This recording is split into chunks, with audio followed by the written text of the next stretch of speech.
Oh, we have Kiko coming. Great.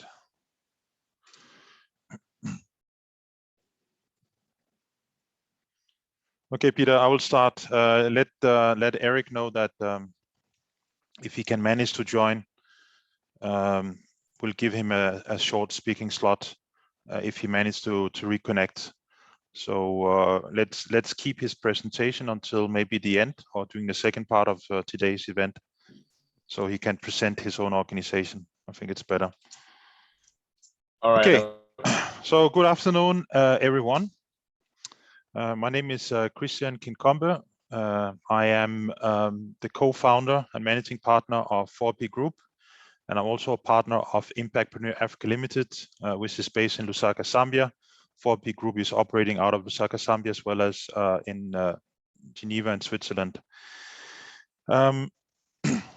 This is the 10th event of what we call the Impact Investor Circle Geneva SUC series. And why Geneva SUC is because we are also partnering with the Swiss Impact Investing Association, which is based in the German-speaking part of Switzerland, in the city called Zug.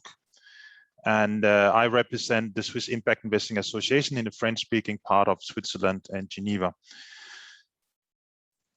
And in addition to that, this series was launched exactly 1 year ago, and this is today our 10th event. The focus and the theme of the event is improving access to capital for small and medium-sized enterprises in Africa. After having covered the first 8 episodes, during the first 8 episodes, we covered some of the most important players in the Zambian impact investing ecosystem, with a particular focus on the market enablers and the suppliers of impact capital. Last month, we launched the second series, which will be focusing on the impact investing ecosystem across Africa. Okay. So you might wonder why we have decided to start looking at Tanzania. Well, as I said last month, there's many reasons for that. One of them is at the regional level, East Africa has recorded the fastest economic growth in Africa in the past decade. And on top of that, Tanzania is projected to be amongst the 10 fastest growing economies globally, 2020-2021.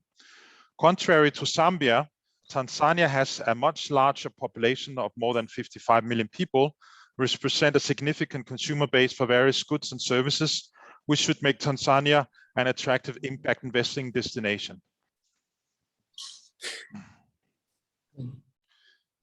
According to the Global Impact Investing Network report, going all the way back to 2015, Tanzania is a core part of the so-called East African impact investing landscape, and most impact investors active in East Africa operate in Tanzania. Can I just ask everyone to turn off the microphone when they're not speaking? Thank you very much. Although Kenya remains the primary target for impact capital, Tanzania is an increasingly popular destination. According to the GIN report, it was noted that there are only a few investment-ready businesses in Tanzania, due in part to the lack of high-quality pre-investment support for promising enterprises. But that was then, and this is now. So what does the situation look like 6 years down the road today? Well, according to the most recent figures, the Tanzania startup ecosystem is ranked at number 113 globally, but shows a positive momentum of 115 spots since 2020. Tanzania also ranks at number 7 for startups in Eastern Africa. There are one city that is ranked in the top 1,000 in Tanzania, and that is Dar es Salaam, and the top and that is currently ranked 724 according to the methodology behind this organization.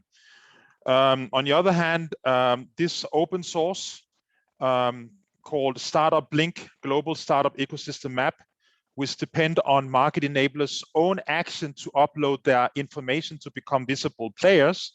There's currently only a sample of 10 startups in Tanzania, 2 accelerators in Tanzania, no co-working spaces in Tanzania, no organizations in Zambia, no leaders in Zambia. So in other words, as was underlined during the last webinar by Kiko Kiwanga, the founder of Tautik, who is with us today. It's a non-for-profit social enterprise serving as a pre-idea ecosystem enabler for aspiring social tech startup founders.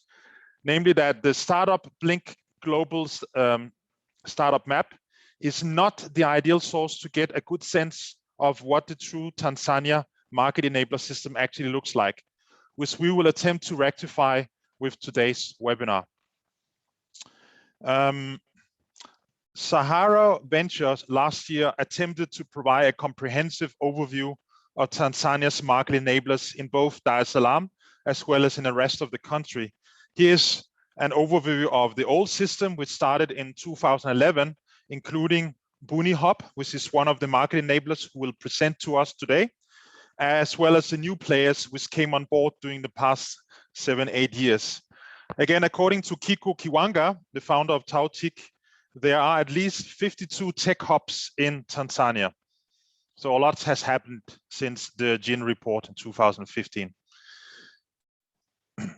This slide was produced by the World Bank Group, and it shows the Dar es Salaam startup ecosystem as again presented by Sahara Ventures last year. Okay, so on this background, let me briefly present to you the agenda of today. My colleague, Mr. Peter Chinto, will briefly present 4IP Group and Impactpreneur Africa Limited and our ESG toolkit. And then Mr. Eric Crispin, if the power allows, because apparently there's a power cut in Dar es Salaam, which means that Eric has problems connecting with his phone. But if he managed to get on board, he will present the True Maisha Training Company, where he's the managing partner and founder.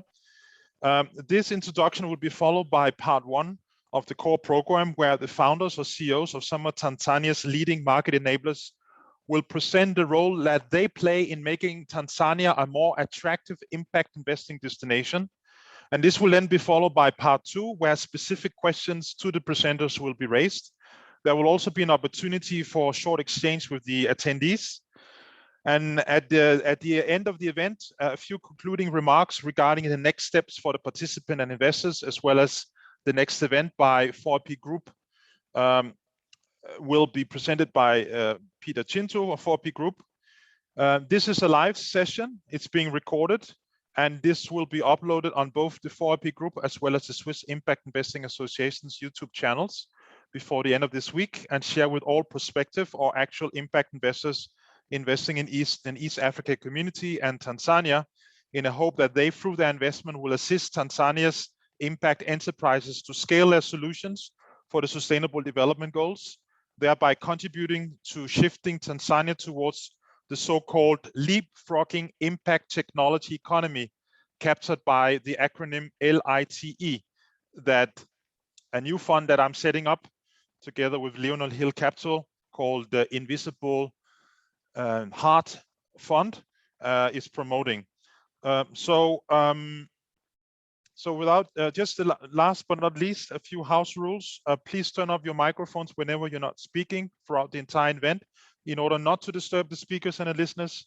And during the Q&A, remember to introduce yourself by name and affiliation, and keep the questions short.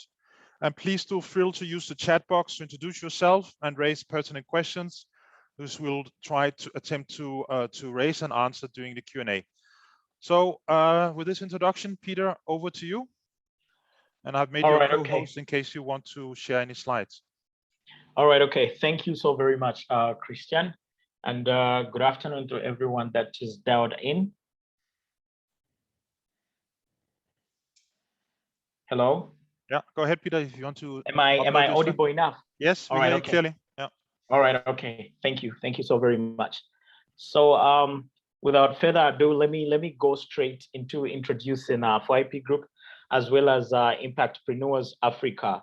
So 4IP Group, which is independent infrastructure impact investing partners, is an alternative investment and financial advisory firm that has been working within the impact investing ecosystem.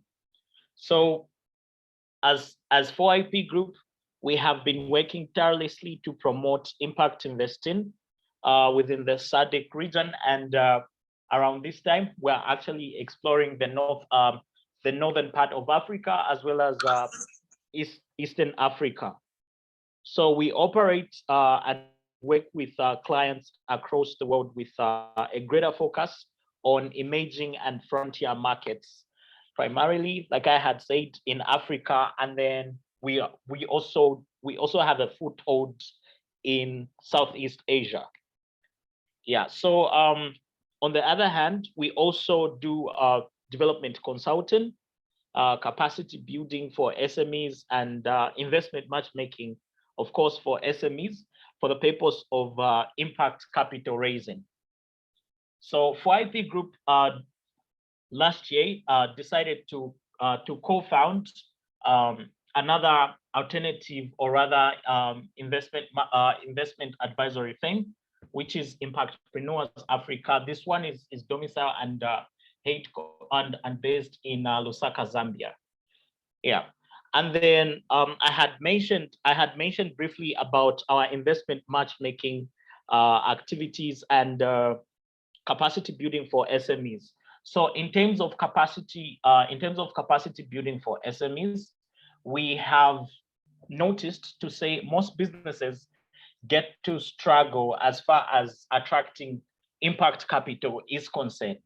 Now, the biggest problem that these businesses are facing is that they do not necessarily have a guiding tool to enable them tell their impact story, or maybe directly speak to the SDGs that their business seeks to address or work around.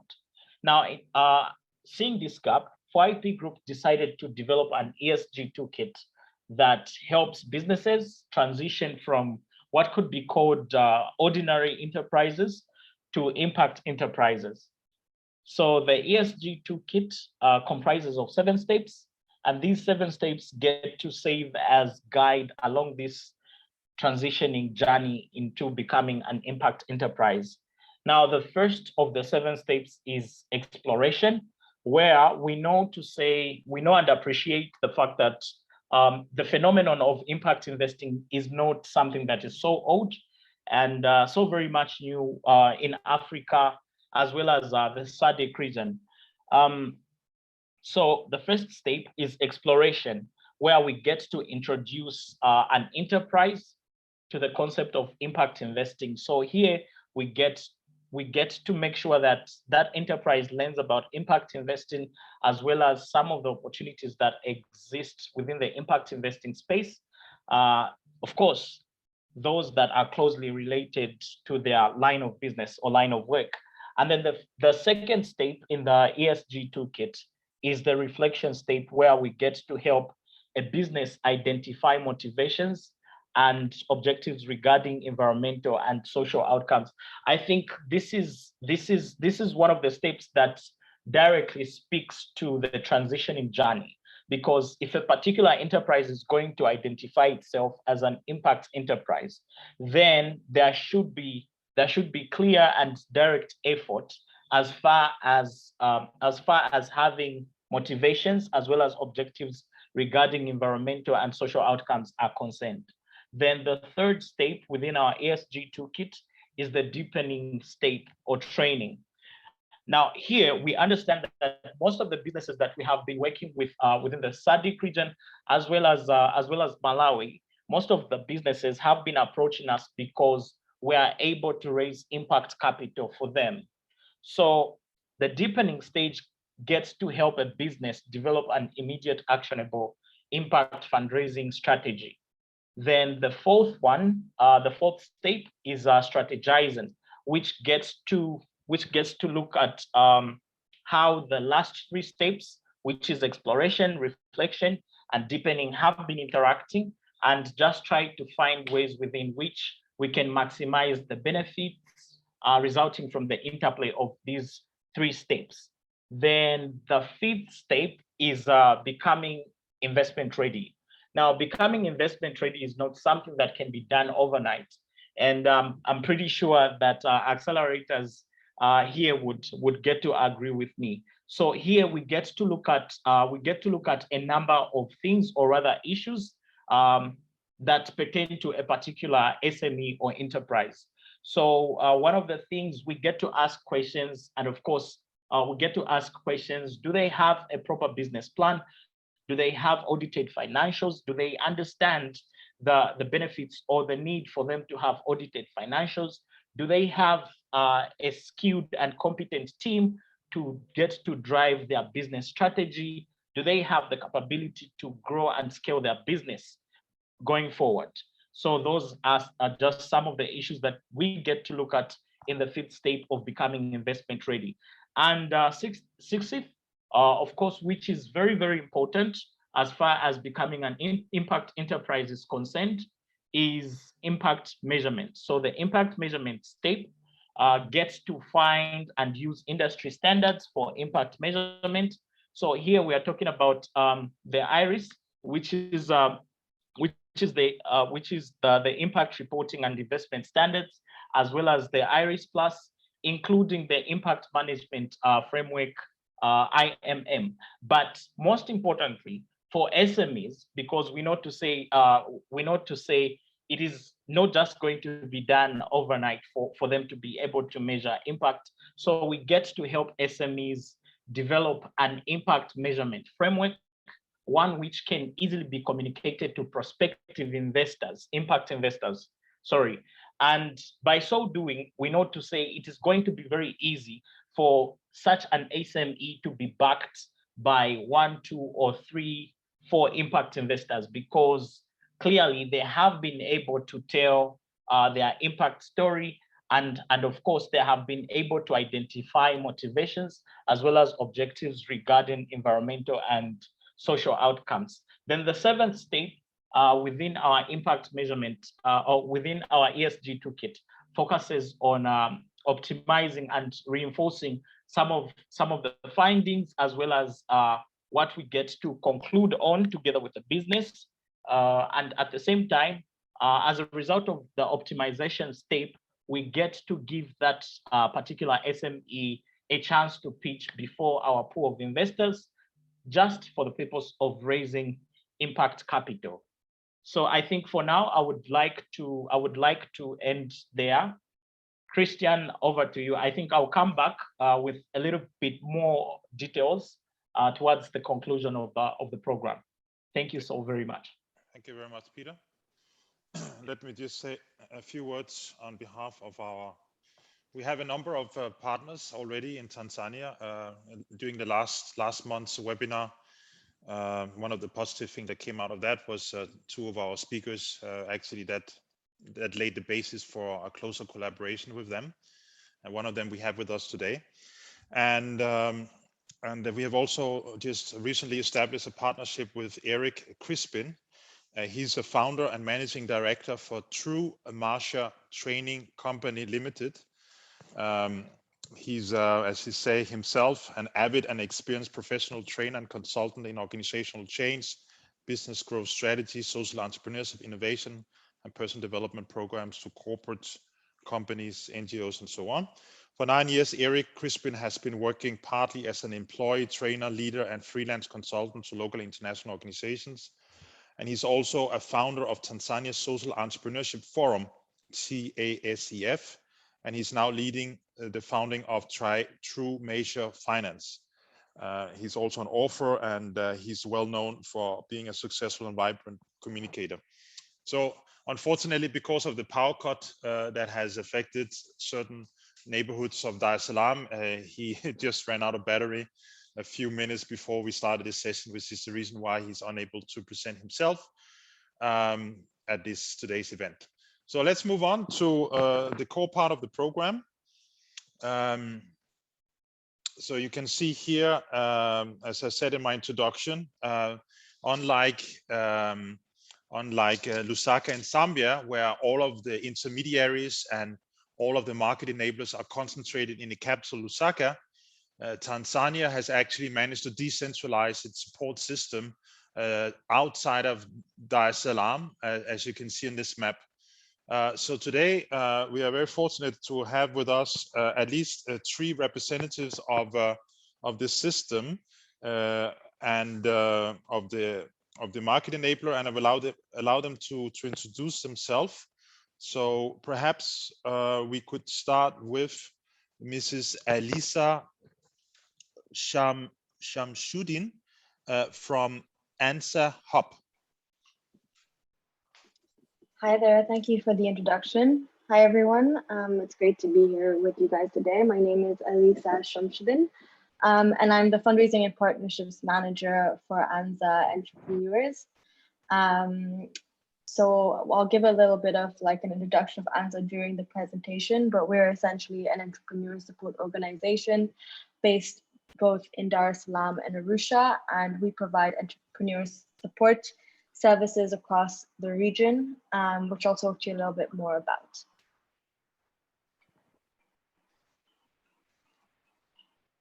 Yeah. Okay, I think what we'll do, instead of you just make your presentation now, and then we'll hand over the words to the second speaker once you have done your initial presentation. Okay. Would you like to share any slides, or we just keep it like this? Yeah, I do have a few slides that I can share. I wouldn't be following them word by word, but maybe it's just nice to have a visual representation. Yeah. I think you should be able to. Sure. Share. Okay. Can you see my screen? Yes, perfect. All right, great, thank you. Oops. All right, so yeah, thank you very much for having me today. My name is Lisa Shamshuddin, as I mentioned. So I've been with ANSA for the last 5 months now. And I can say that the work that we do is great. A background about myself so that you understand the journey that we take as ANSA and kind of the dedication that we have to entrepreneurs and the reasoning why. So I'm from Kenya, not too far away. So I'm East African, and I worked and studied in the UK for the better half of my life. But East Africa has always been home. Growing up in East Africa, I was, witness to a lot of the inequities that are present in this region in terms of income inequality, the disparity between the rich and the poor. And I've always been, I've always wanted to do something to somehow decrease that gap. So what ANSA does and what our mission essentially is to do is we believe that the private sector and entrepreneurs will transform Tanzania's economy. So they will do that through the provision of essential goods and services, as well as increasing and improving the availability of decent work for the people of Tanzania. So for us, the main mission of what we do is to improve our countries for future generations. So ANSA began around 11 years ago. When we began, we were essentially an innovation hub that catered towards businesses in the ideation stage, very, very small scale micro businesses, and we would provide them with entrepreneur support and capacity building skills to help them turn their ideas into businesses. However, we made a strategic shift in around 2015, and we decided to support businesses that are in the growth stage that have the ability to scale regionally. So we launched a program called the Business Foundations Accelerator in 2015. And it was expanded to include high growth potential ventures. So, like I said, this is our vision and our mission. The sectors that we serve within the businesses are, we focus on impact enterprises that operate in key social sectors such as agriculture, health, education, clean energy, and WASH. So those are the key sectors that we focus on. And we understand that, initially, so the strategic shift that we made was to invest in growing businesses because we realized that existing enterprises seeking that growth would have a larger impact on the economy. Whereas we saw with ideation and incubation businesses, there was a high chance of failure for these businesses. So who we serve generally are businesses in post-ideation stage. So they have a finished product or service and have some revenue. In many cases, they won't be making profit, but they're investing all their cash into the growth of their businesses. These businesses are businesses that are passionate about rapid growth and expansion, both in new markets across Tanzania as well as internationally. The entrepreneurs we serve tend to have a strong team of 3 or more. We would prefer if they're tech enabled, but this isn't like a stringent requirement. And they also have some business processes in place. So these are all things we look for when we're recruiting businesses. And then prior to our programming, what we'll do is we'll conduct a needs assessment to understand what these businesses require in order to grow and scale their businesses. So the things that we have identified which businesses need to succeed is operational excellence. So we provide that through our capacity building programs or accelerator programs. And then linkages to stakeholder markets. So we do offer ANZA community. One of the things that is critical in the Tanzanian markets and other markets within East Africa is connections, having the right connections in order to get things done. So we do have partners and linkages in the government to help with registration of businesses. We have linkages to mentors and experts in specific industries. And we also have linkages to investors. That is the second leg or the third leg of what an entrepreneur needs. It's patient capital options. So as has been mentioned previously, one of the main things that our entrepreneurs require in order to grow their business is access to capital. So we do offer both directly and also through the facilitation of introductions to impact investors. So we run 2 different programs. The first is our Business Foundations Accelerator program. So this is a 6-month program and it focuses on established businesses with revenues operating in traditional mass markets. So these are typically the businesses that serve the underserved communities of Tanzania with meaningful regional growth potential and are almost fit for debt or revenue, or like fit for investment, debt or debt, convertible debt capital, for example. So businesses in this stage tend to be very growth focused with high potential for job creation and improvements in the domestic value chain. These are the kinds of business that tend to make up a majority of the small and growing businesses that we serve. So the program works to strengthen skills across key business areas. Those include business compliance, financial auditing, accounting, sales and marketing, and also a few things on how to get them debt capital ready. So we tend to have 2 cohorts of this a year, which is 20 to 30 businesses. And so in 1 year, we tend to service around 60 businesses within our Business Foundations Accelerator. So this is just structure of what our workshops would look like. We'll typically have 4 workshops and they'll each take 3 days each. And like I said, the modules that we're offering are things like business basics, sales and accounting, sales and marketing, and then getting ready for investors. So it tends to be a very intensive program. But one of the key things is that all our entrepreneurs will then have dedicated post-program support for a minimum of 2 years, and then we tend to keep in touch with our entrepreneurs for lifelong in order to enable introductions to our community. The second program that we run is our Investment Readiness Accelerator. So this tends to focus on really high growth entrepreneurs and businesses. These are businesses that have the potential to scale internationally. So they tend to be very innovative businesses with a one-of-a-kind product. And they have business models which support them to take on growth capital and take on very large markets. So we tend to seek businesses with exponential growth potential and led by entrepreneurs with very significant sector expertise. These businesses make up less than 1% of small and growing businesses, but see a very disproportionate economic impact. So and in Tanzania, that typically tends to be a lack of access to capital. So we've been running this program since 2019 in collaboration with Village Capital.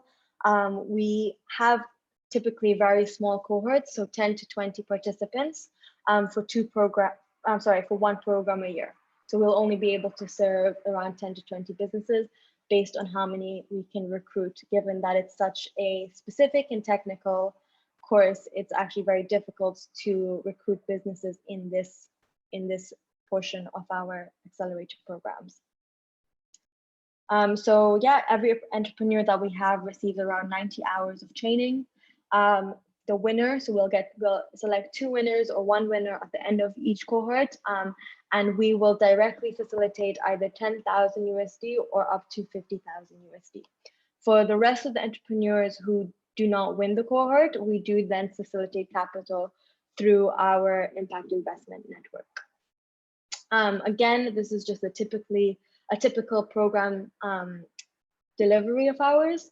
So for them, we're looking at how can we get them investment ready. So we're looking at, are you solving the right problems? Like, what is the impact that your business is having?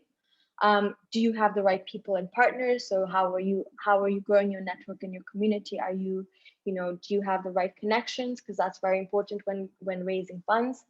As well as, are you ready for investment and scale? So we do teach them how to basically make their businesses ready for investment. And then the little seed funding that we provide them, between 10,000 to 50,000, essentially just helps them to get their business operations in order to then go on to seek more capital. We also do have a sister organization, Answer Growth Fund. So Answer Growth Fund is our microfinance solution, and through it we provide affordable and flexible working capital leases to social enterprises. So to date, we've facilitated $129,000 directly through us, and then we have facilitated over $1 million of capital to our investors as well. Just for your information, this is our theory of change. So the results that we are typically looking for is that we want, during the program, we want cohort members to be able to articulate their business models and visions. Cohort members are to be provided with relevant networks and linkages. And we want to ensure that all our cohort members are complying to sector's statutory and regulatory requirements. 1 year post-program, what we seek from our entrepreneurs is we want to see the impact that they have, whether or not they've been able to grow their revenue, they're able to fundraise, and what their change in market share and job creation is. 2 years post-program, we do the same thing. We check to see what their impact is, how much they've grown, what their market share is, and how many jobs they've created. And 3 years post-program, it's the same thing. So we are very intensive in the fact that we keep contact with all our businesses to ensure, and also to ensure that we know the impact that they're having on the Tanzanian market. So success indicators are very much based on the sectors that we serve. So we want to understand, are people getting enough educational products? Are they getting the healthcare products? Are we able to provide clean water and sanitation to our businesses?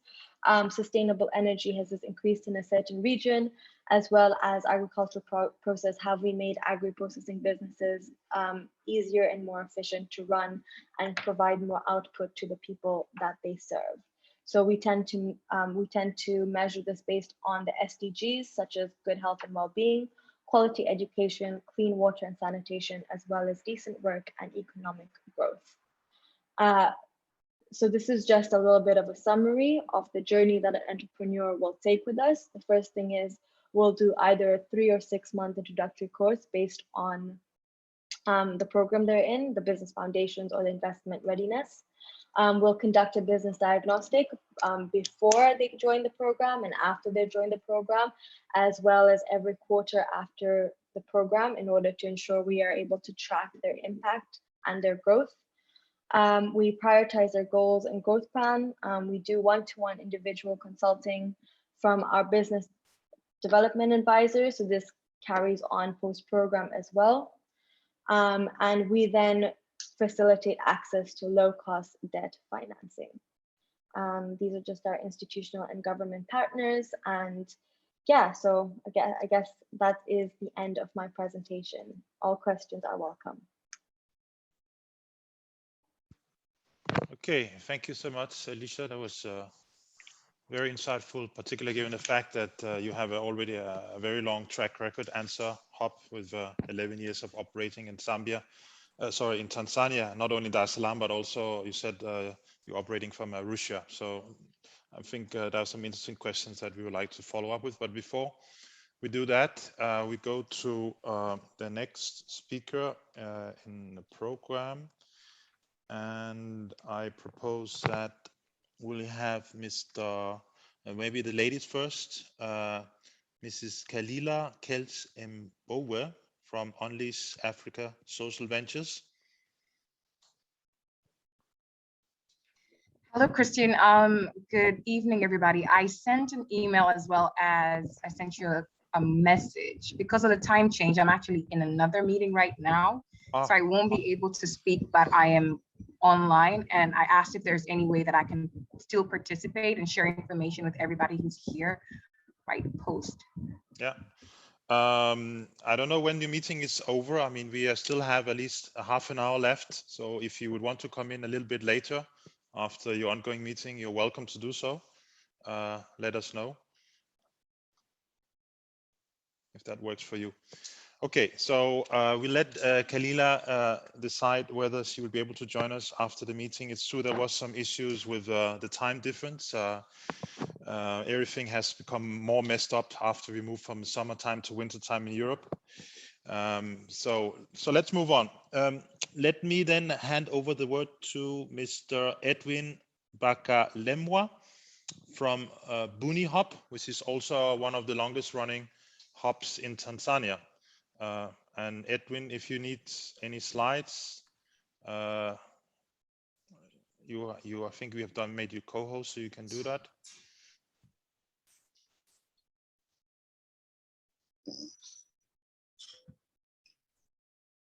Still disabled.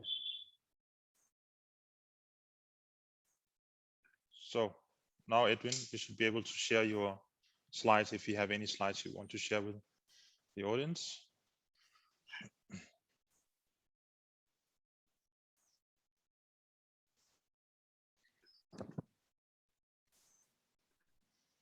But Opus query visible. Yeah, we see your slides. Over to you, Edwin. Go ahead. Yeah, so good evening, everyone. My name is Edwin Bakalemwa from Buni Hub in Arusha, Tanzania. So I would like to give a summary of what Buni Hub does and where we are and where we're looking forward to be in the near future. So this is just a brief summary of what Buni does to Tanzanian ecosystem. So this was the challenge that made us Buni start or initiate a Buni as a project previously. So this is the number of more than 70 individuals who are looking to apply a job post, which only offers 7 posts. So with this challenge, having seen a majority of youth looking for job in Tanzania and the scarce of jobs in the country. So we tried to rethink and see how can we try to help them in one way or another. So in 2011, we started a project, which was a project between Tanzania government together with Finland government, and the project was called Tanzania ICT project. So it was focused, we basically focused on innovation and technology entrepreneurship, and the main audience of the youth, be it graduates or university students, and we had different various programs which were aimed to build the capacity and develop these skills of Tanzanian youth so that they can use technology and to solve different challenges in the country, and at the end of the day, they can generate different business out of it. So far, we have engaged with worked with more than 5 Tanzanian youth over the years. So this was the pyramid, having community outreach program where we moved out of the building and engage with the audience, engage with the youth, and together with other players in the ecosystem, let them know what Buni does, the program, the beneficiaries from the program, and so on, so that they can engage in one another program. So from the community outreach program, we solved the internship program, which was basically for university students. And this program was basically to build the capacity of university students and path them through the journey of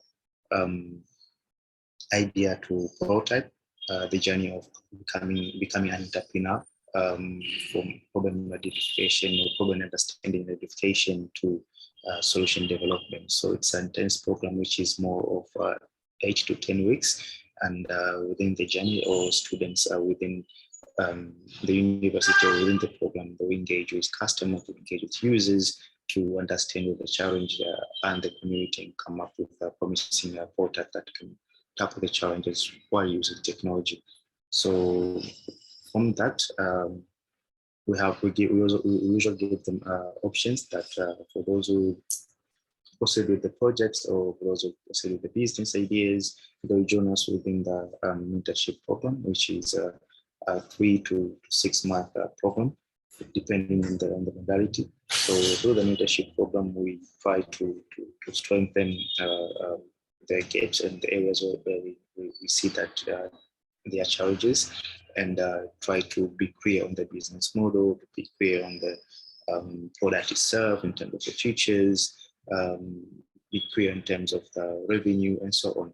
So building the team itself in terms of the capacity and expertise, and looking inside of the business through the mentorship program. And then at the end of the day, what we love to see from the 3 month is more of a MVP, which is a new viable product, so that they can also come up to the audience and engage their users and customers while piloting their products or services. And then after that, from the 6 month, we believe that these entrepreneurs and startups, those start earning something out of it, be it profit or not profit. Because at the journey, as they do, they learn what I do, and we have mentors and coaches here, so that they can push on the journey. So this was the pyramid that was used previous and different activities we engaged with the community and innovation ecosystem. So Buni usually worked with 3 blocks in terms of partners. We collaborate with different partners within and outside the country. We also work with different student projects within university and private. We also have the mini fabrication lab, whereby for those ideas, or for those solutions that had to be fabricated in terms of hardware-oriented or embedded system. So we also want to give them room to prove the concept, or to prove the profit that they had with the tools available in the fabrication lab. And these are some of the partners we have worked with during the previous era, and these are some of the promising prototypes that were made in Fab Lab. These are quadruple. This is a drone quadruple together with a 3D printer, which were made from the e-waste material. And yeah, so currently we are also transition. There's a transition from what Buni does and where it is envisioned, because it's currently mainstreamed by the government from the project mindset. Now it's mainstreamed with the government as it works under the government, and this is the Commission for Science and Technology in Tanzania, which also looks on which foster science, technology, innovation in the country. So with the transition of hubs from Buni Innovation Hub, we look forward to coordinate and support the innovation ecosystem in Tanzania as we build sustainable and impact-driven innovation ecosystem. As well with hubs, with accelerators, and other players, as you know, it takes a village to raise a single startup. So these are the kind of activities which we coordinate and operate at currently. So training and mentorship to new innovation spaces and lineages, having rise of a number of innovation hubs, innovation species, accelerators, incubators. We saw that there is an issue of the capacity and expertise to understand how they can run and operate and serve the community in terms of the challenges that they're looking forward to tackle. So we give them training and mentorship hand in hand with the government so that they can also try to build a strong domination in a specific area. Also, we have trainings in different higher learning levels. These are universities, so that they can be easy to transfer out, to add a mentor notion to a lecture. So it's more moving from a lecture perspective to mentors, so that they can support these university students and generate different technologies from other country or within the country from the research and development sectors. Also, we link hubs and startups to different ministry and government authorities as they request, because we are currently operating in terms of countrywide and in government perspective. So we don't have we don't have boundaries, and what we are looking for is the use of technology in solving different challenges in the community. So be it agriculture, be it energy, be it health, be it each sector that you're working on or you're trying to solve their challenges. So we also give you a linkage to a specific sector so that you can direct engage with the sector and see how you can work together. We also mainstream different university innovation spaces and masters program, whereby we are looking forward to create technology transfer offices for universities so that they can also create this scheme of companies.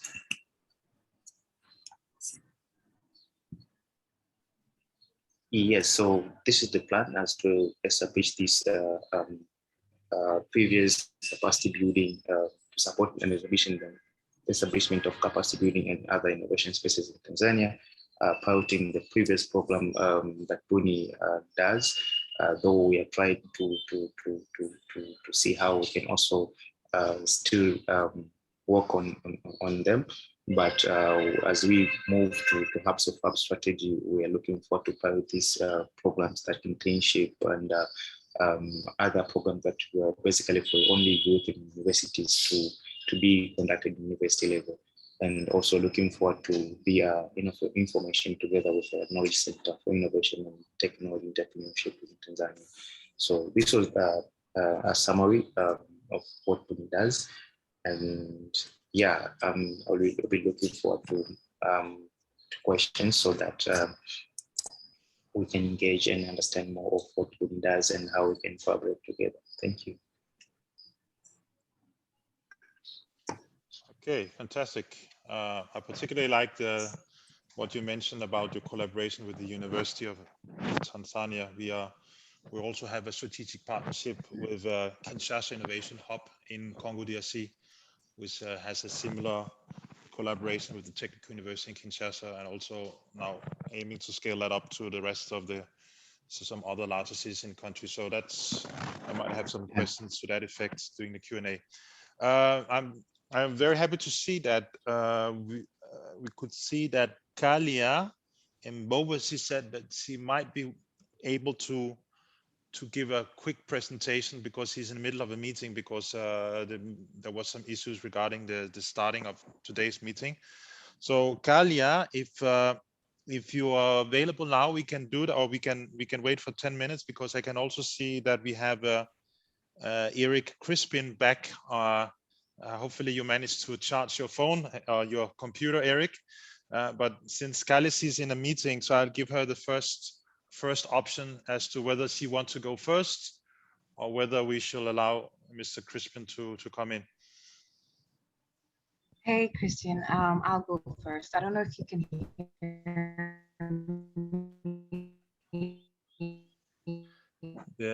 The connection was a bit better when you talked first time. There's a little... Can speak very loudly considering where I am. Yeah. Am I audible?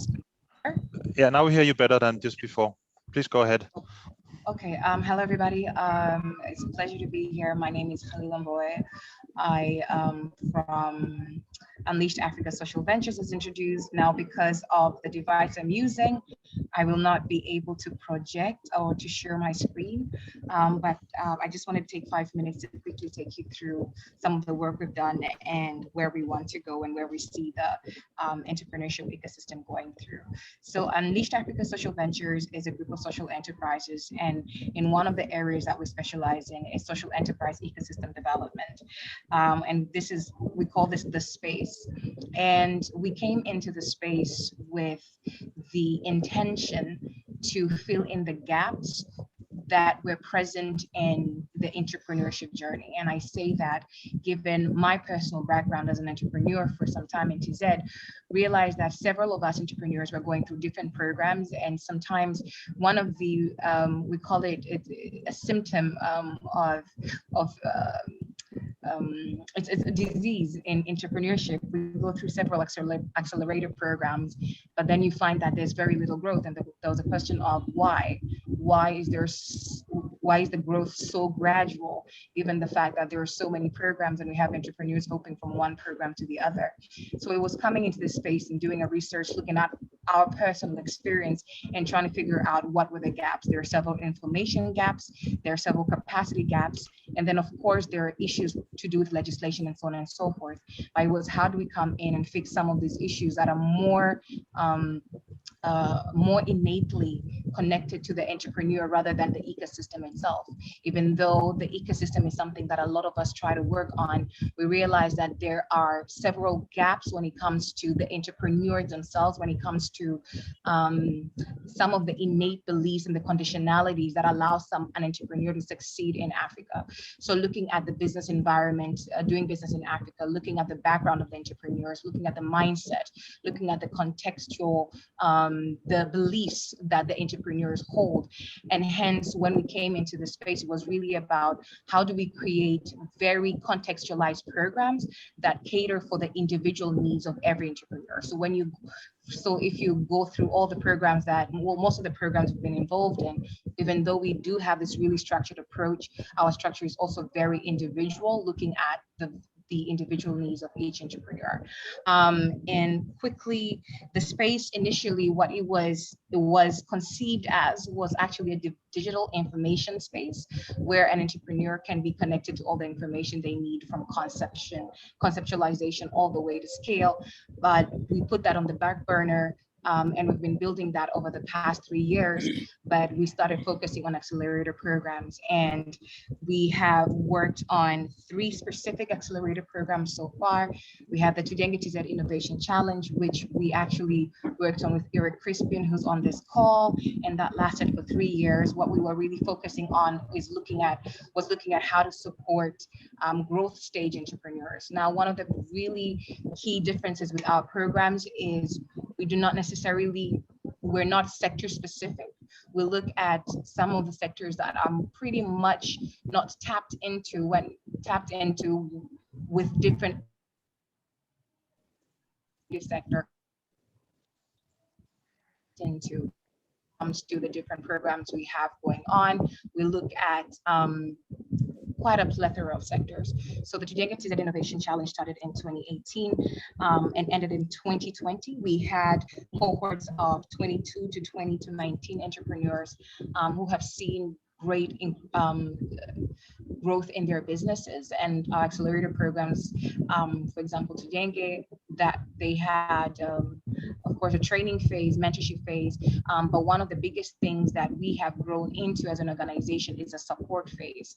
After Tujenge TZ Innovation Challenge ended, we launched the Uwezo Tanzania program. The Uwezo Tanzania program was launched last year, and we built off of some of the experience we got from Tujenge TZ Innovation Challenge, as well as other programs we've done, and we created a program specifically for female entrepreneurs. What we realized with other programs we had ongoing was that when you do a call for applications, yes, you have very many applications from both genders, but we noticed a massive gap when it came to females actually feeling confident and capacitated enough to run successful businesses. So it was very important for us to see how we can tap into this space and largely also look at female entrepreneurs from rural Tanzania who were running great businesses on top of really, really systemic and massive challenges, but still running businesses that were transforming their communities. And what it is, they went through an aggressive vetting. We took them through an aggressive vetting program. And what we, like I talked about, that contextualization, went into really trying to understand each individual entrepreneur. What exactly are your challenges? What are your systemic beliefs? What are your mindsets? What mental models do you carry that have, one, gotten you to where you are, but are also right now creating this lag such that you're not getting to where you need to be? And so, apart from the generic structures that we have, which includes the training and mentorship part of our accelerator programs, with Uwezo Tanzania, we added a support phase. Now, the support phase have teams going on ground and working with the entrepreneurs. This is post the training and post the accelerator program, working with them physically on ground on their businesses. So it's more of, you've been through the accelerator. You've been through the accelerator program, you've been through the training, you've had the mentorship, but then how do you practically implement that on ground, seeing the different challenges and the different contexts you're operating in? So we've seen, one of the things that we have learned is that the support phase is actually one of the secret sources. It's been the secret sauce of success for in all the programs we've run. We've actually seen a very it has played a very catalytic role in tipping the scale for success for our entrepreneurs. And I speak about it presently because this has been an experiment that we've actually run this year. And the difference with the Uwezo program is we've been very flexible with it. Every single time we face something that we feel we need to be flexible about, we've been adding things to it. So it's still an experiment in motion in how to build a very different contextualized program.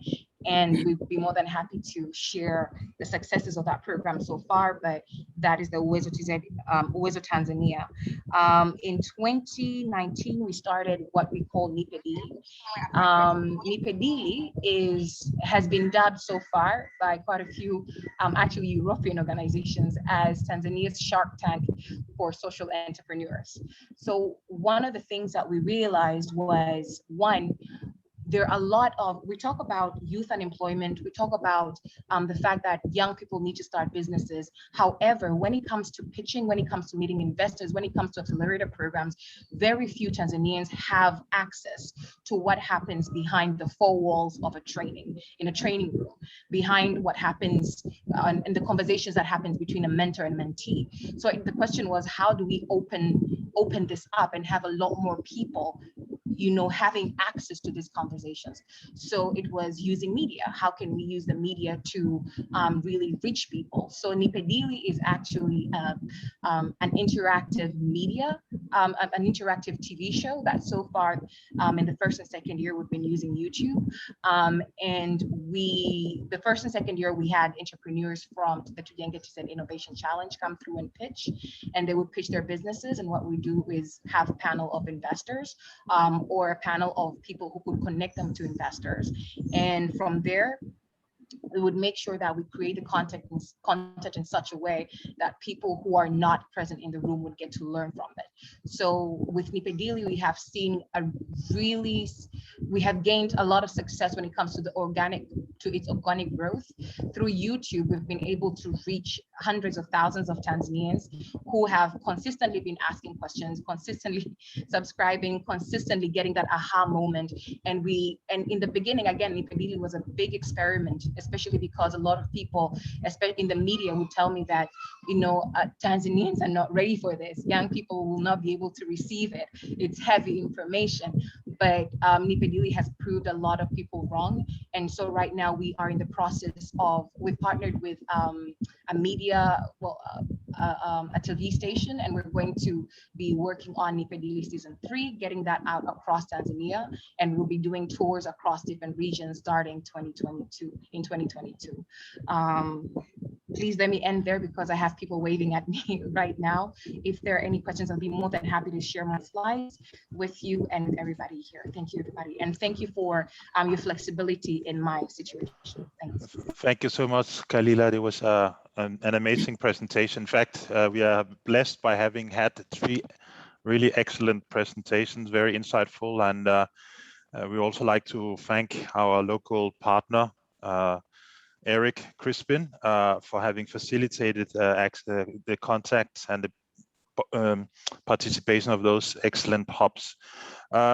Crispin, while you were recharging your computer, we made a very brief introduction to you, but if you want to say a few words before we move on to the second part, which is really the Q&A with the speakers, please maybe you can say something for a few minutes, and then we'll go to the second part before we close the event.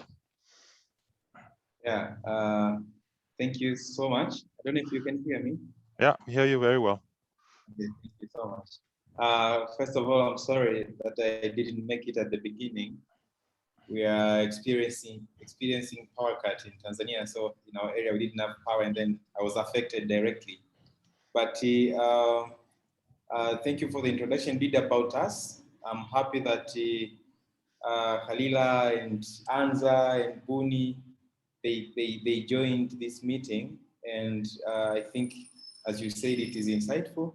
On our side, just to introduce in a nutshell about True Maisha Training Company Limited, we also do acceleration, but we are so focused on capacity building through doing training. And for us, when it comes to the social entrepreneurship part, or on the ventures which have impact in the society, we are actually focusing on training social entrepreneurs, the skills of how they can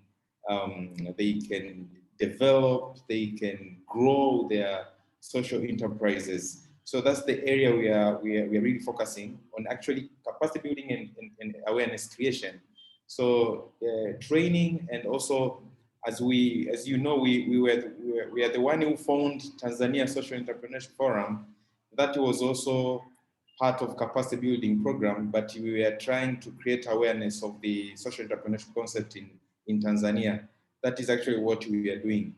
But we worked with Unleashed Africa, as Khalila said, on the project of Tujenge TZ Innovation Challenge, where we did more coaching, mentorship, but still we were more into capacity building and training as our focus area. Yeah, so apart from that, we do other normal business development training programs to entrepreneurs of different categories, small, medium, and corporate entrepreneurs in general. And we are happy now that we are partnering with you, and we are hoping to reach more people, building their capacity in terms of how they can transform their enterprises to have impact in the society, which is our area. Yeah, so in a nutshell, that's what I can say. Thank you so much. Thank you, Eric, very much appreciated. Okay, so we're coming to the discussion with the presenters. And again, I apologize for those who were confused about the timing of today's event. The only thing I can blame is time difference. We had more than 50 people signing up on LinkedIn. So as we can see, we're not that many with us in live, but those of you who signed up to participate and learn from the presenters today will get a second chance, because as I said in the beginning, this is being recorded and we'll upload the webinar on both 4IP Group's YouTube channels as well as the Swiss Impact Investing Association's YouTube channel. Okay, let me start with a first question just to kick off the Q&A, and then those in the audience who would like further elaborations from the very elaborate and great presentation we already had from the speakers, please feel free to briefly introduce yourself and keep the questions short. But let me just start by saying that the fact that Tanzania, unlike Zambia, seems to have a much more decentralized startup supportive system, has this made the system more inclusive?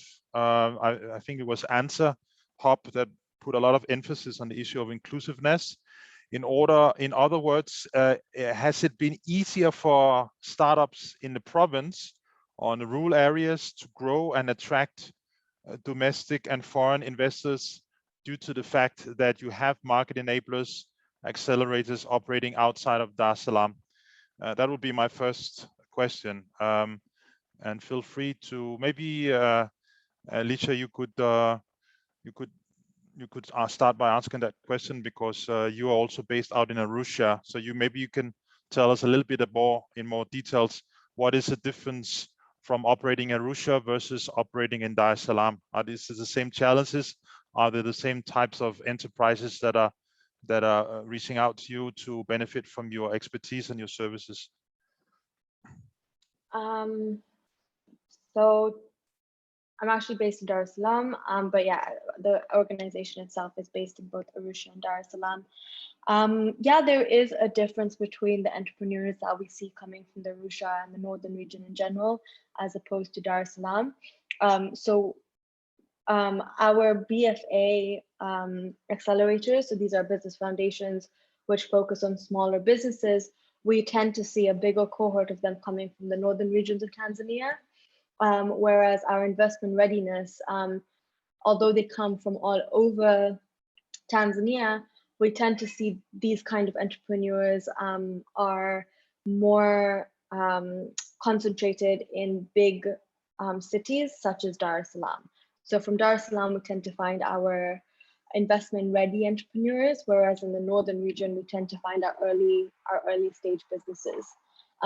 As in terms of sectors, there is a key difference between the businesses from Arusha and the businesses from Dar es Salaam.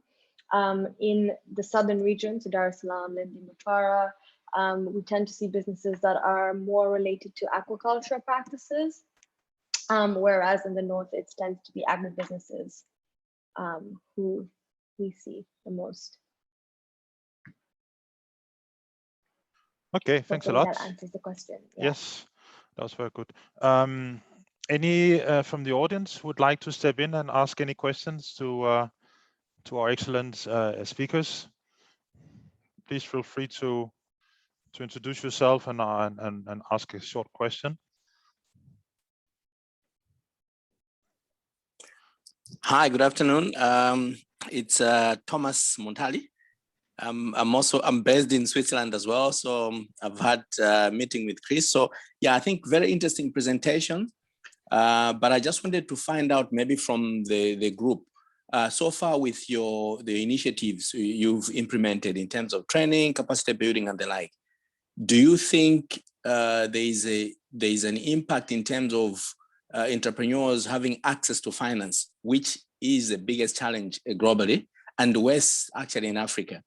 In Africa, the biggest challenge at the moment for entrepreneurs is for them to access to finance. So you are providing intervention. And my question is, do you think there's an impact on a scale of maybe 1 to 10?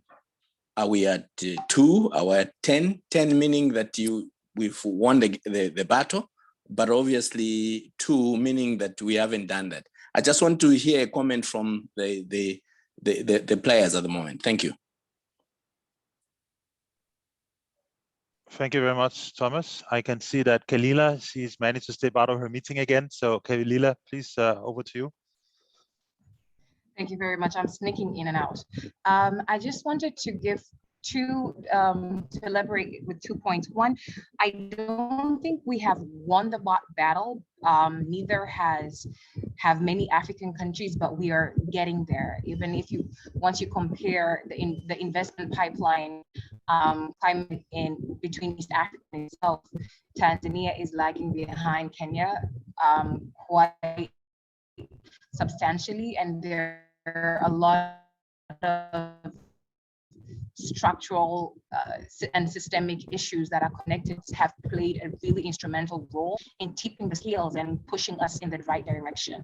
We have, even for the ones before Unleashed Africa, ANZA, for instance, have done quite well in raising the voice and really making this space be heard, and gathering the statistics that one way or the other get public sector, the government, to actually reflect on they're creating conducive business environments for investors who want to come in. And 2, right now, for instance, with one of our programs, we have been able to raise funds for our entrepreneurs, but we've faced a challenge because many entrepreneurs are not ready to receive those funds.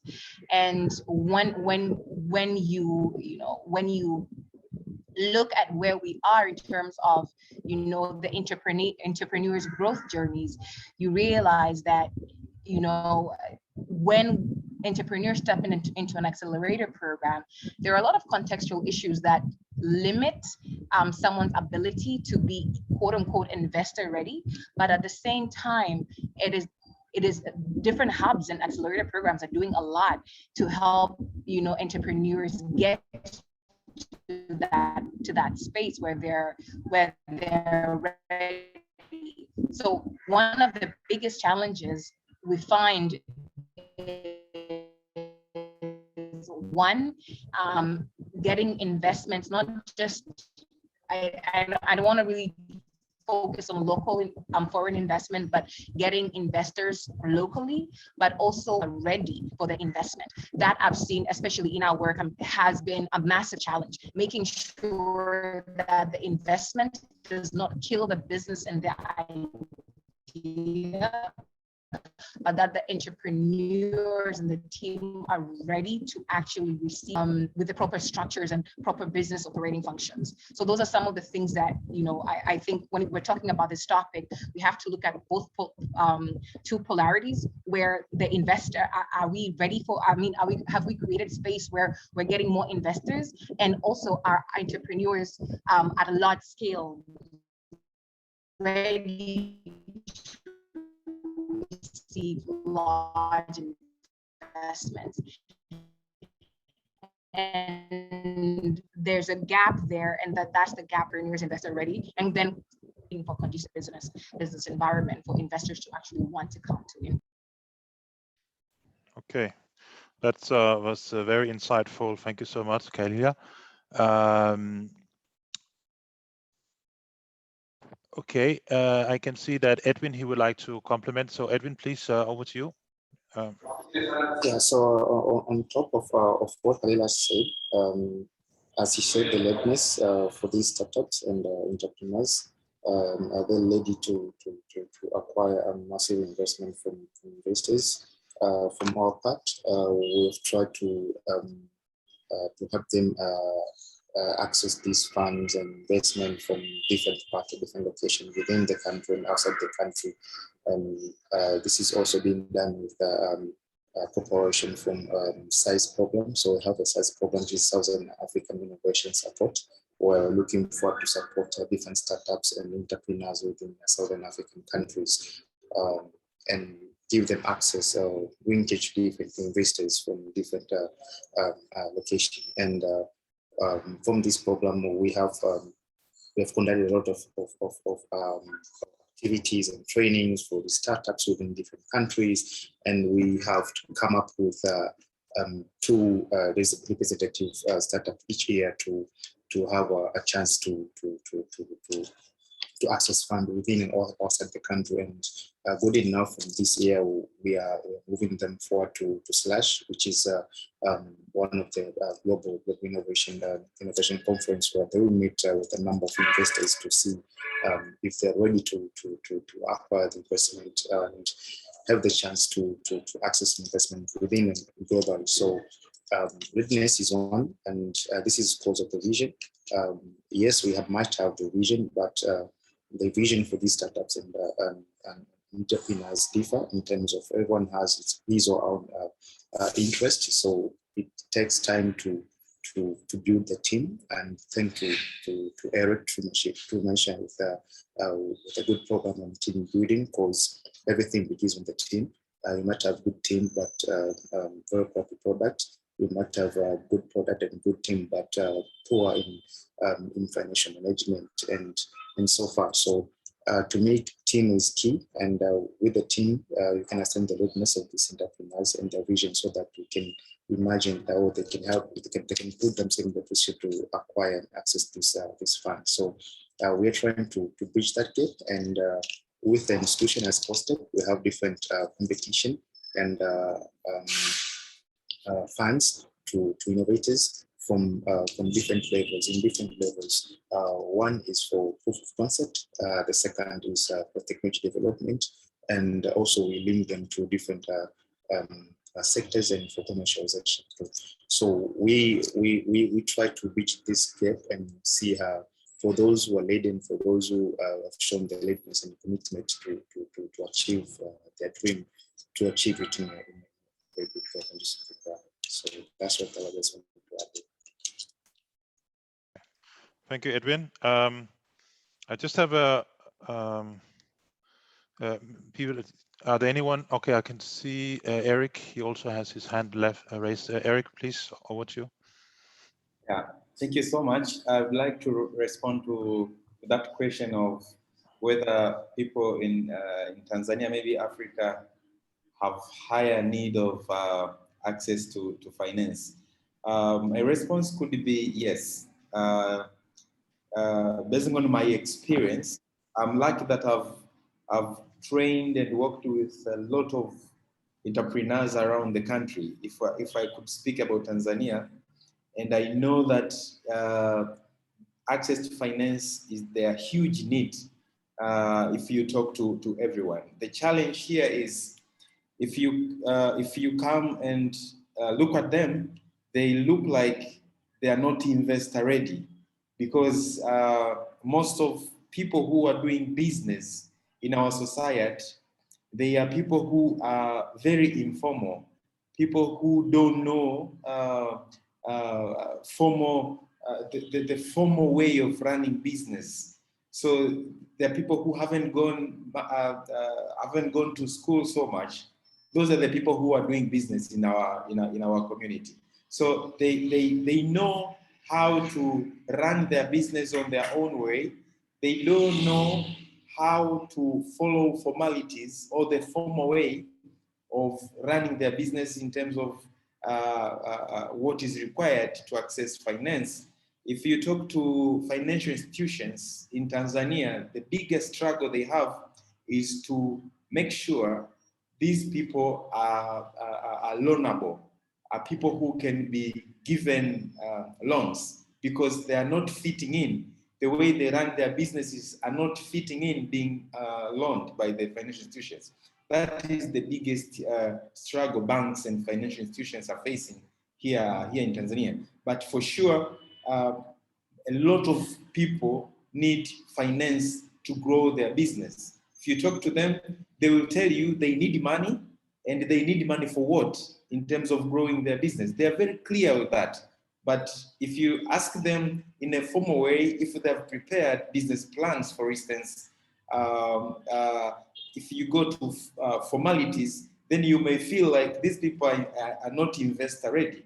So the need is high. I could rate maybe 8 out of 10 for Tanzania, but there is a higher need of maybe financial literacy or business skills development, so that they become investor ready.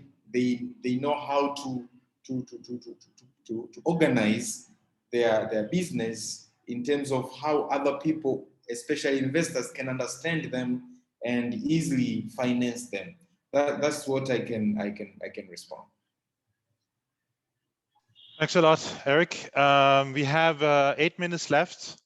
I have a few questions, but I would like the audience, give the audience an opportunity to raise any questions to our speakers who already gave excellent presentations, but there might be further need for a little bit further elaboration of what we heard.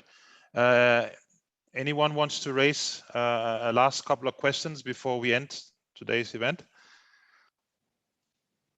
Derek Thomas has the hand up. Yeah, Derek, please go ahead. Hi, Christian. Hi, everyone. Thank you for this event. It's really insightful. Christian, you and I know each other already from what we've done in Zambia. But what you don't know is that in the last 2 months we launched an innovation hub right there in Lusaka. Congratulations. Thank you. A lot of hard work. Mainly focused on the tech industry, so agri-tech, edu-tech, anything that we can convert into technology enablement.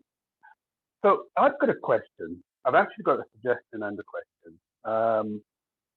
What I've realized is that part of the problem with raising finance for us in Zambia in particular is that we don't have the scale, we don't have the numbers. And when it comes to expertise, from what I've heard on this call, there's varied levels of expertise depending on which incubator or which hub that you're speaking to, and there are different verticals. So what I would like to know and what I would like to achieve for us is perhaps a way of collaborating across border, where, for instance, our hub collaborated with 2 or 3 hubs cross-border and came together when we have very specific projects that align, where we can have a synergy. This, I believe, would help when it comes to investor readiness. The biggest one is scale.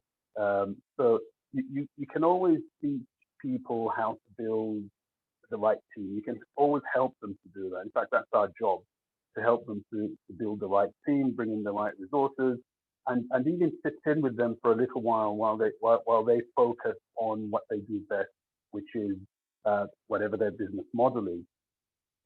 So I'm just wondering if that's a possibility, if anyone would be interested in that, because I think that if we had the numbers of Zambia and Tanzania and collaborate on a specific project, you might have somebody in Tanzania who can only reach a certain market, but suddenly we can open up a market for them in Zambia, and boom, you've got an international business, which makes it much more attractive for investors, but also allows the business to scale on a real level. It allows the business to scale as long as the 2 parties in the 2 countries collaborate effectively. So I hope that's clear, but that's a question I'd like to throw into the basket. That's a cat I'd like to throw my pigeon, and just see what the experts think, because I'm the newbie in this game, so I'm here to learn. Well, that was an excellent question, Derek. In fact, it was slightly related to one of the questions I had prepared, which was more like about the fact that Tanzania is a member of both the East Africa Community as well as the Southern Africa Development Community, and in terms of how Zambia can expand its trade opportunities through those membership of those free trade areas, but having a knowledge exchange between market enablers in those SADC countries is actually one of the things that we also had in mind with moving from Zambia to Tanzania and other countries. So I'm very happy that you raised that question, Derek. And I don't know if any of our speakers would want to address this excellent suggestion, and maybe this could be the basis of a great collaboration. Who knows? Eric, you have your hand raised. Go ahead.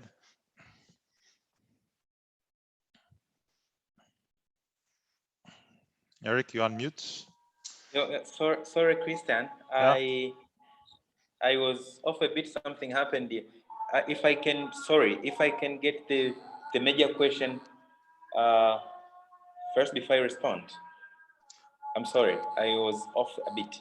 Yeah. Well, basically, well, Thomas, Derek, why don't you just in one sentence rephrase the question, just for there's been some problems with the communication in Tanzania today. Okay, sure. So I'm wondering, I'm putting it to the experts out there, if a formal collaboration on very specific projects would help our incubatees to scale much quicker and also to raise finance. If we had collaborations cross border where we built markets for entrepreneurs either in Zambia or in Tanzania, and was also able to pull our skill sets together and our market knowledge, do you believe that is something that would be plausible and something that we could work towards?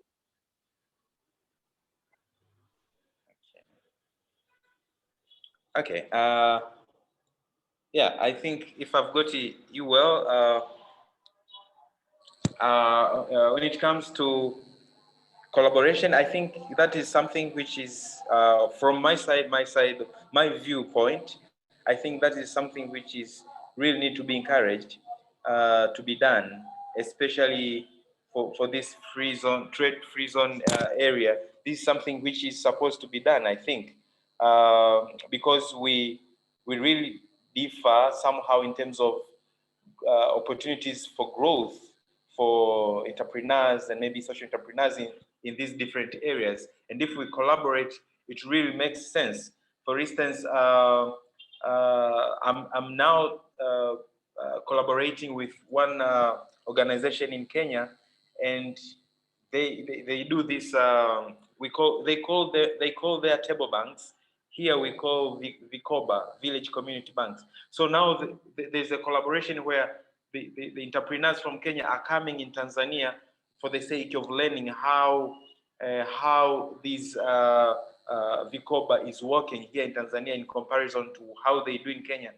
And Tanzanians learn from what they do in Kenya and find the synergy of how they can go in the market together just to grow each other. So I think it's something which is very important, and what we need to do always is to see the legal acceptable ways of how we can collaborate.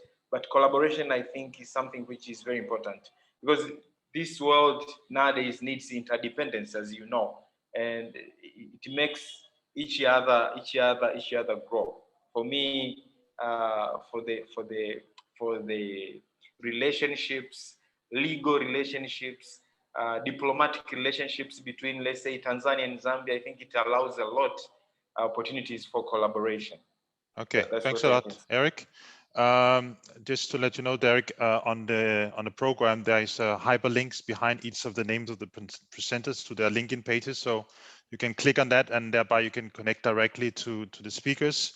But I think that was a great suggestion. We're actually over time now, so as a moderator, I will take the advantage of maybe asking the last question. There has been a lot of focus on the investees. But as I said in my opening remarks, I'm also representing the Swiss Impact Investing Association. So my question is building on the report from the Global Impact Investor Network that basically were talking about the fact that there was been 129 impact investing vehicles managed by 92 non-DFI impact investors have considered investing into Tanzania, nearly as many as in Kenya, but most of these impact capital vehicles are, while they're active in the East Africa region, Tanzania is still likely to capture a small share of the capital coming into the East Africa region. At least that was the case 5 years ago. So I have two questions. Firstly, has Tanzania managed to change that trend so that Tanzanians can capture or are going to capture a higher share of the inflow of impact capital? And secondly, I also wanted to know about what are the kinds of arrangement do you have with impact investors flying in, for example, from Switzerland to Dar es Salaam? What kind of arrangement do you have with them in terms of helping them to find these investment-ready companies that are coming through the challenge program, then out the Shark Tank that you're also doing, and the excellent capacity building that you're doing? If you could maybe also address the issue from the investor side, since you put a lot of focus on your clients per se, that will be great. And then we'll wrap up after you have each had a chance to answer that question. And if you can please keep the answers brief, because as I said, we are a little bit over time, but thanks a lot. Who wants to start? Edwin, you had your hand up. Maybe you want to, as your closing remarks, address that question or any of the other questions that were raised earlier. Well, so on our side, this is how we handle investment or collaboration with other partners or in the ecosystem within and outside the country. So what we do is more of giving them the overview of the area of interest in terms of government perspective and need to the community, and come up with a plan in terms of programs and activities that we envision that they could work or they can work to support these entrepreneurs and startups from their journey. So we propose, we give them the proposals in terms of areas of interest or area where the government looks for to open investment and to collaborate with other investors, so that at the end of the day, they can have an understanding, a good understanding of the environment where they want to invest and what they will earn out of the program. So that's one. But on the other side is more of from the side, from the investor side, that those investors are looking for to specifically invest in different areas or different startups. So it's our mandatory in terms of giving access to these startups to investors and managing their growth. It's more of coming up with different programs and in terms of how can we what can I say? It's more of filtering whatever the pool of startups that we have in fintechs or we have in agri-tech that these investors are looking for to support and try to see what are the gaps and how can we strengthen or how can we bridge the gap so that they can be investor ready, so that they can acquire their investment. So that's a way we can or we also do in our side, but also open to share or to learn from others so that we can collaborate together. Thanks a lot, Edwin. Alicia, you want to say your closing remarks in addressing some of the last two questions? Thanks.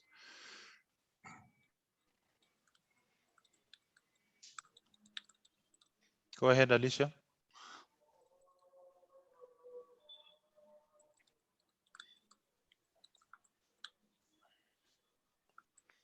Alicia, can you hear me? Don't know if you're still with us. Kalila, you want to provide us with a few closing remarks with regard to the last two questions? Okay. I can also see we're a bit over time. So I think that being the case, we I think we'll go to the last closing remarks by, oh, Alicia's coming back. Maybe just before we close. Alicia, you want to, I can see you're trying to reconnect. I'll give you a chance just to say a few closing remarks, Alicia, now that you're reconnected.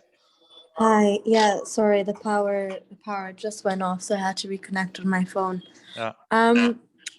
Yeah, so in terms of impact investment in the region, so up until recently, our strategy was very philanthropic focused, where we raised a lot of our funds for our entrepreneurs through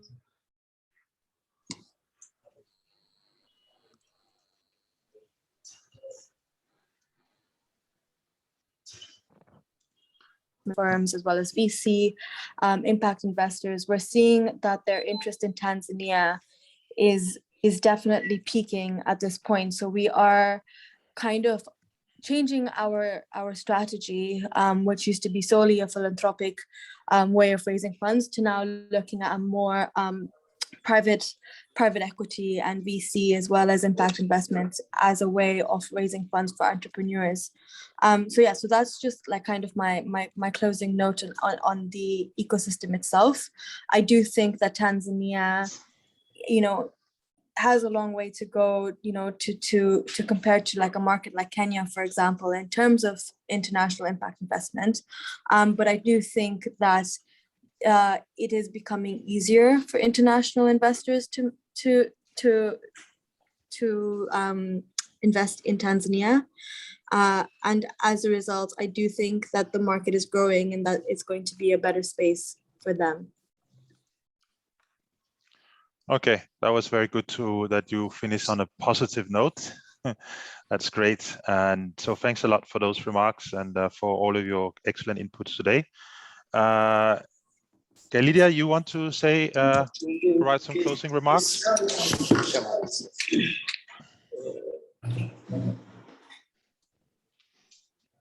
If you are with us. Kalila? If not, Peter, are there any other people raising hands? If not, I think we can move towards closing. I've raised. Okay, Eric, over to you. Last remarks. Yeah. Yes. Thank you so much. I would like to comment that for your question, for the side of Tanzania, recently, I think investment or direct foreign investors are so much encouraged as per our president. Our new president has been so much clear that he should really want investors to come in Tanzania as much as they can, and the environment is really prepared so much for them to come. So it is really, the atmosphere is really allowing and accepting. So I believe even the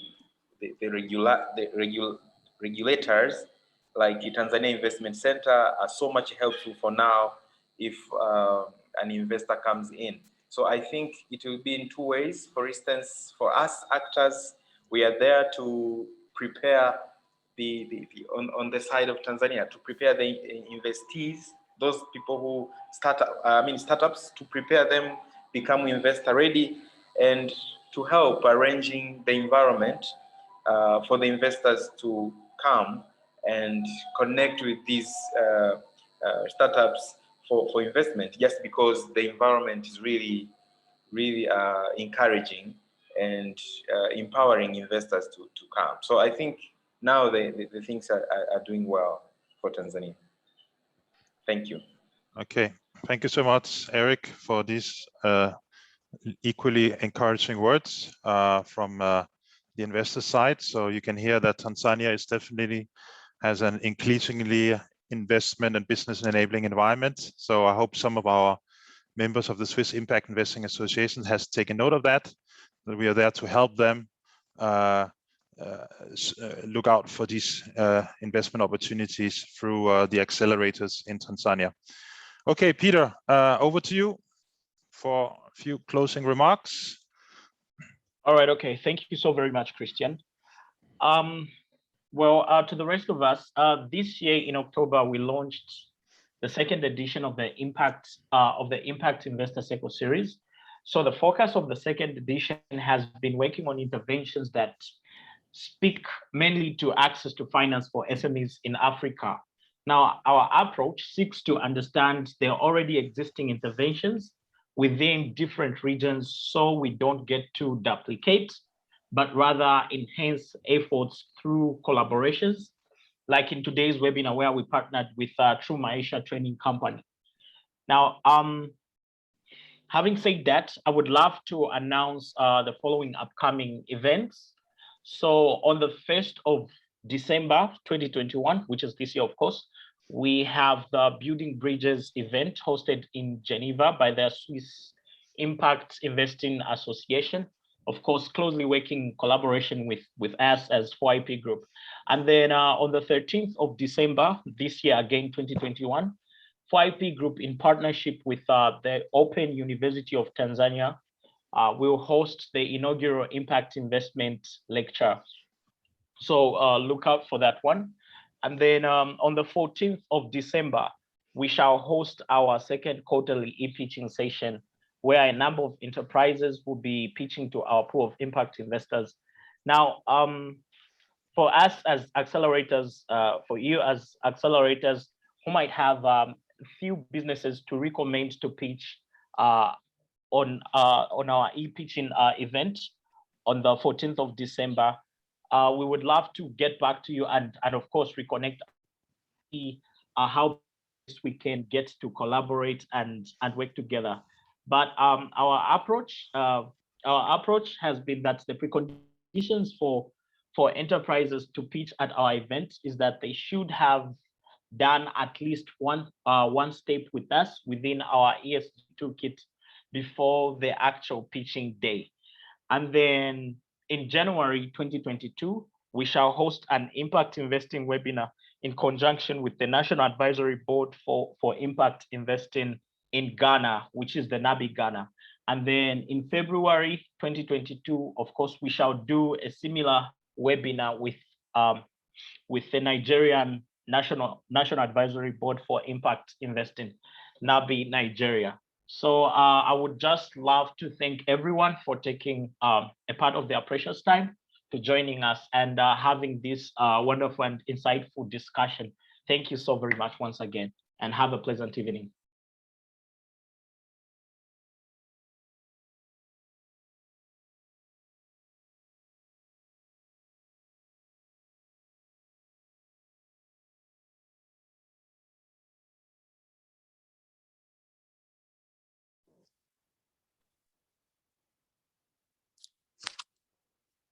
Thank you, everyone. Thank you, Christian, for hosting us. Hope to connect with you soon. Same here. Thanks a lot for your participation.